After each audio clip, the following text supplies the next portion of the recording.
Hello and welcome to Reiki Made Easy. Ever since I first started practicing Reiki, I have always thought it's so incredible, everyone should use it, or at least know more about it. It doesn't really matter what your religious beliefs are, or what you do in your life. Using Reiki, we start a journey of spiritual realization, moving forward in our understanding of reality. We start to sense and channel energies, the likes of which we didn't even know existed before. This kind of energy healing can appear somewhat curious to the newcomer. On the contrary, Reiki is a powerful, but really simple technique. So why is something so powerful and yet so very simple, that could possibly benefit thousands of people, not so commonly known or used by everyone?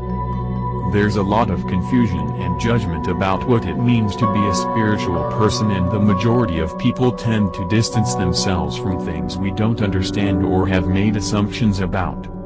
I think we can be quite practical about this. Being spiritual is not just about long hours of meditation, lighting incense or wearing crystals. Of course you can do these things and there's nothing wrong with it. But that's not what being spiritual is all about. Being spiritual is about being aware, present, and not getting attached to anything. It's about trying to learn from what we deem to be negative and always trying to see what the lesson is from a situation or experience. You can be a spiritual person when you get lost admiring the colors of a sunset on the beach, or dancing to trance music with your friends in the middle of the forest. What kind of food you eat, what kind of exercise you and what you do with your time are all part of being spiritual.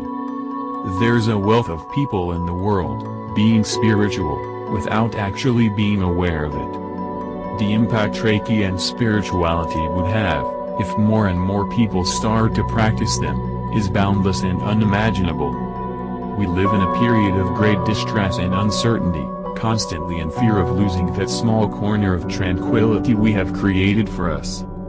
We tend to live our life in constant conflict, often completely detached from ourselves, not realizing that the situations we see around us are just a projection of this state of inner conflict. Although most of us are calling for a revolution, many tend to forget that the first change needs to happen inside each one of us. Reiki and spirituality is about supporting that first change, in as many people as possible, through the use and discovery of this amazing self-realization and healing art. Always remember that being on a spiritual path does not prevent you from facing time of darkness. But it teaches you how to use the darkness as a tool to grow. Thanks for making it through. And see you at the next one, where we will dive deeper into this subtle, yet really powerful, energy healing system. Peace.